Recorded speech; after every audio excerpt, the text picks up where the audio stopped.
এই শাড়িটা অনেক সুন্দর না? শাড়িটা অনেক সুন্দর, আমার অনেক পছন্দ হয়েছে। আমি তোমার বিয়ের দিন এই শাড়িটা তোমার দিতে চেয়েছিলাম, কিন্তু শাড়িটা অনেক দাম তো, আমার কাছে তো টাকা নেই। কিন্তু আমি ভাবছি আমি যদি একটা চাকরি পাই তাহলে প্রথম মাসের স্যালারি দিয়ে তোমার শাড়িটা কিনে দিব। হ্যাঁ ঠিক আছে। হইছে শাড়িটা হাতাই দাঁড়ে কালা বানাই ফেলছো। ওদিন এসে এই শাড়িটাই ধরস আর দাম জিজ্ঞেস করস, যেদিন টাকা হবে ওদিন আসবি, এর আগে না। যা এখন বেরো।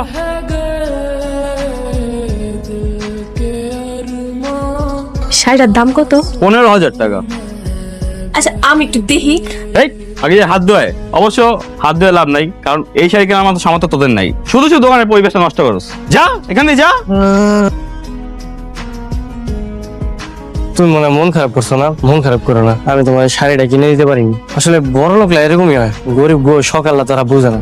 না না, কি কইতাছো তুমি? আমি গেলে মন খারাপ করবো? হ্যাঁ, আমি মন খারাপ করি নাই। তুমি বাড়িতে যাও, আমি তাহলে অফিসে যাই, দেরি হইতেছে। আচ্ছা ঠিক আছে, তাহলে সাবধানে দেবে। হ্যাঁ তুমিও সাবধানে যাও। হ্যাঁ, রাইতে দা হইব।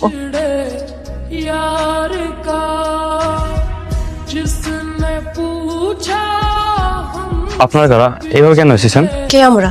মনটা চাচ্ছে এটা দিয়ে পিটিয়ে তোর হাড্ডি মাংস সবকিছু আলাদা করে দেই। তোকে আমি ওয়ার্নিং দিয়ে গেলাম, নেক্সট টাইম যদি কখনো দেখছিস তুই গরিব বা সাধারণ মানুষের সাথে এইভাবে আচরণ করেছিস, ওই দিন তোর শেষ দিন।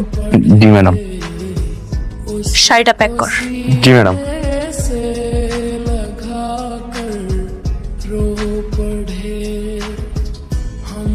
আমার কেমন লাগতেছে? আরে এই শাড়িটা ওই দোকানের শাড়ি না?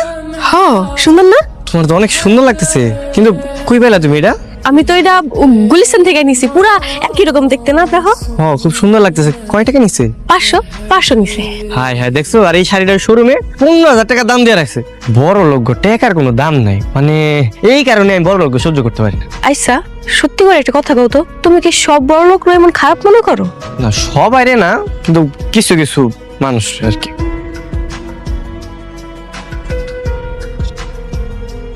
আপনারা আমার বাড়িতে কি করতেছেন? আর এই কাজকর্ম কি করতে গেছে আপনি করে? আমিও না করে চিনি না, কি জানি কইতে আইলো, আমারে কইলো যে দেন আপনার হাতের কাম সব আমি কইরা দেই। আমার হাতে কাম নেই, আমার স্যার দেবো আইছিল, আমি চিনি না। আসলে আমরা ছদ্মবেশী গোয়েন্দা, এখানে এসে তাই কাজের নাটক করতেছি। দেখে তো দুইটার একদম মাথা মোটা মনে হইতেছে। এখন গোয়েন্দা বানিয়েছে কেডা? আমিও তো এটাই কই, একবার গোয়েন্দা বানানো লাগে। এই মিয়া, আপনাকে মাথা গিরু নাই? হ্যাঁ, গোয়েন্দাগিরি করবেন আপনারা, পাগল সাজ্জা করবেন আপনারা, ফকির সাজ্জা করবেন। এমন ড্রেস পরে কি কেউ গোয়েন্দাগিরি করে নাকি? বাইরেন আমার বাড়ি থেকে, এখনই বাইরেন, বাইরে বুঝতে বাইরেন। মিষ্টি মামনি, কেমন আছো বাবা?